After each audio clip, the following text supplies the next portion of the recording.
when advertising on Pinterest, as well as doing just about anything else in life, you need to have a very specific goal in mind. So a few common goals include, maybe you want to increase purchases for a specific product for your website or for your Etsy, Amazon, eBay site, whatever it might be, right? Maybe you want to grow your email subscriber list. You want to get more ebook downloads, whatever it might be, right? You need to really understand what is your goal with Pinterest advertising. So go ahead, pause the video right now, write down on a piece of paper what your goal is with Pinterest advertising, okay?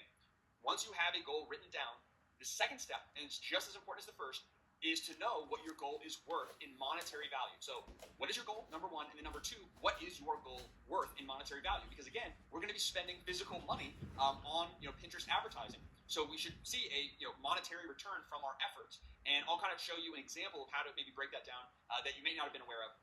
So let's say our goal are product sales. We want to use Pinterest advertising to drive product sales for a specific product or a line of products or whatever it might be, right? Which is the case for many of you watching this right now. So let's say we go back into our Pinterest analytics or our Google analytics.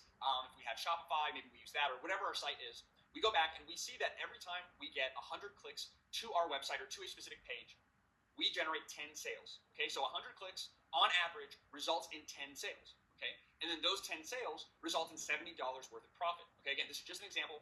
This is something that you can actually do as well. And maybe you want to build it out a little bit more, but this is can be very effective. So you see every time you get 100 clicks to a specific part of your website, maybe to a product page, you end up generating 10 sales, again, on average. And those 10 sales generate, on average, $70 worth of profit.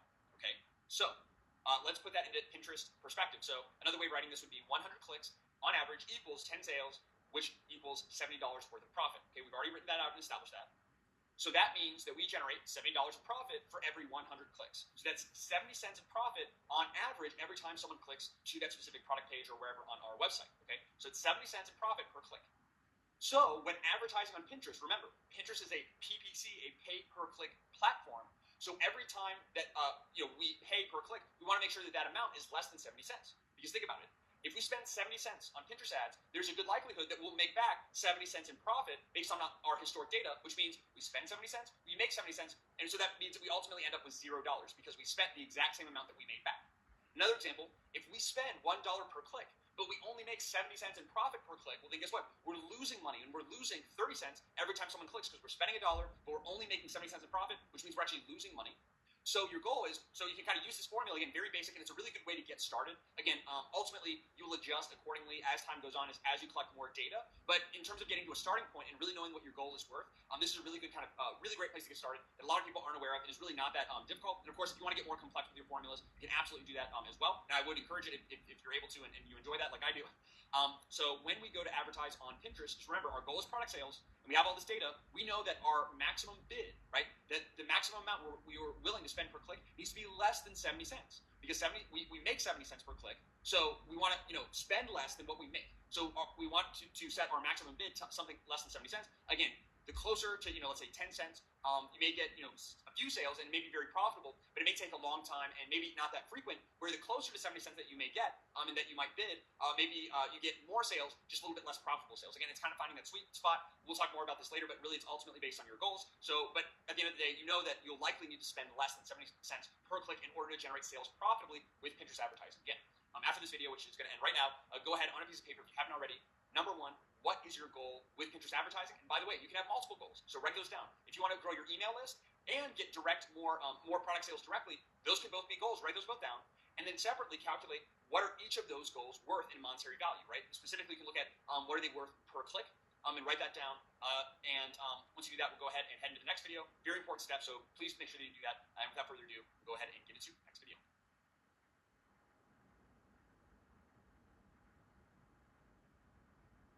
In this lesson, I'm going to cover Pinterest tags. You may have heard about them before and wonder what exactly they do. They may seem a little bit overwhelming and confusing. They really aren't. It's really, really quite simple. And what a Pinterest tag is, it's a snippet or a piece of code that you install on your website that will ultimately track actions that people take on your website. Okay? So again, it's a piece of code. You put it in your website, whether you have Shopify, WooCommerce, you have a WordPress site, or whatever else it might be. You install on your website, and then Pinterest begins collecting data about what people do as they interact with your website. And why this is important specifically with Pinterest advertising are two really important things. So number one is Pinterest tags allow you to view and to analyze your campaign performance. Okay. So what do I mean by campaign performance? Basically, Pinterest tags allow you to see that you spent X amount of dollars on Pinterest ads, and that resulted in a certain number of results or a certain amount of income if your goal is product sales or email subscribers or whatever it might be. Okay, so basically you can see, okay, I spent $100 on Pinterest ads. What did that $100 result in? And if you're trying to drive product sales, then you want to know, okay, I spent $100. How many sales did I make from Pinterest advertising specifically? Another example could be I spent $100 on Pinterest ads. How many email subscribers did I get? The only way to actually track those results, again, your campaign performance, is using Pinterest tags. If you don't use Pinterest tagging, then you will never know. Okay, you won't know. So Pinterest tags are very important. If you have, like I said, WooCommerce, Shopify, WordPress, site, or anything else, right? Now you may have an Amazon listing, right, or an Etsy listing, or you may be an e-commerce seller and you don't have access, you're not able to install Pinterest tags onto your site. If that is the case, you can still use Pinterest advertising and set up some highly profitable campaigns. And I'm going to walk through these campaigns in future videos because I myself am actually a heavy Amazon seller. We make quite a bit on Amazon, and we use Pinterest ads heavily for our Amazon products. And we're not able to use conversion tracking, and we're still able to get results. But conversion tracking makes it much easier to scale campaigns, much easier and better to see your results of, ultimately, I spent this much money on advertising, how much profit or how many goals did I end up making from that amount that was spent. Okay, pretty simple. That's campaign performance, one of the most important. And then number two, it's really important with Pinterest tags, is that you can actually build an audience on Pinterest. So basically how this works is you install the Pinterest tag on your website. That collects data on people who visit your website, and guess what? You can actually then find those same people that visited your website or took certain actions on your website. So maybe you want to retarget everyone who visited a certain page on your website, everyone who bought a certain product on your website, everyone who read a certain blog on your website, or whatever it might be. You want to find those people and target them with an ad on Pinterest. You can do that, but only if you have the Pinterest tag installed on your own website. So number one, you can ultimately track your results. And then number two is it helps you build an audience on Pinterest, again, which can be advantageous depending on your goals. But very important, if you, again, have a website that you're able to do this, I recommend it. But at the same time, if you don't, like I said, if you have an Etsy site or a Amazon listing that you're promoting or whatever it might be, and you don't have the ability to use this, you can still get really great results with Pinterest advertising, which we'll talk about later. But let's just assume that you do. What you'll do is, again, as covered before, you'll need a business Pinterest account, which has already been covered in previous videos. So go ahead and do that now if you haven't already. Get a Pinterest business account. Once you do so, go over to the advertising section, click on conversions. So just click on ads, go to conversions, okay? Step number two is you should see this right here on the screen. It says keep track of conversions, measure campaign performance, etc. Click on the red install the tag button. Okay, that's going to allow you to install the Pinterest tag. Okay. And then there's three different ways that you can install the tag. So number one is Pinterest has certain partner integrations, and this will continue to grow with time. And I'll show you a short list here. So if you have one of these sites, again, WooCommerce, Shopify, WordPress, I know that a lot of students here have those sites. If you do, then you can use the partner integration, and that may be a little bit easier for you and the easiest way to ultimately install the tag.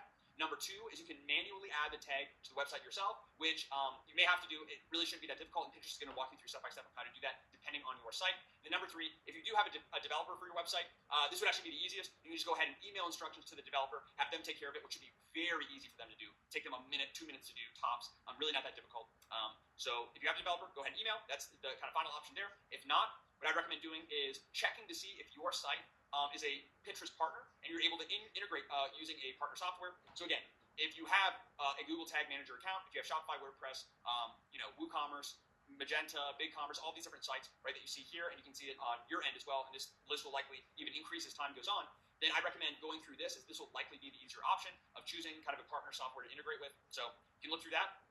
If not, if you don't have a developer, if you don't see your website on that list of partner integrations, then you'll have to install it yourself, which again, is not that scary, it's not that difficult to do, even if you don't have a lot of technical experience. And what you'll do is go ahead and click on that to manually install tag yourself, and Pinterest will literally walk you through step by step. Again, this will change every single time depending on the website. So if there's enough people, of you watching this, and let's say there's enough people that have a certain type of website, and they would like me to walk you through step by step for that website, let me know. If I get enough people that really want to see for a specific website, I can create a video specifically about that. But again, each website's going to be a little bit different. So if I show you for one website, everyone else is going to be wondering, and then I have to do, literally 1,000 videos. So again, this should be simple enough. If you have any questions, let me know. I'm here to kind of help you, but it should be fairly straightforward, kind of step by step. Pinterest will tell you exactly where to go. You see some basic base code, event code. It's a lot of just copy and pasting, really, depending on your site. But of course, if you need any additional help, let me know. Again, so to get the conversion tag, as long as you have a Pinterest business account, they will give you the tag for free. It's kind of like it's included. So you want to make sure that you utilize it if you can.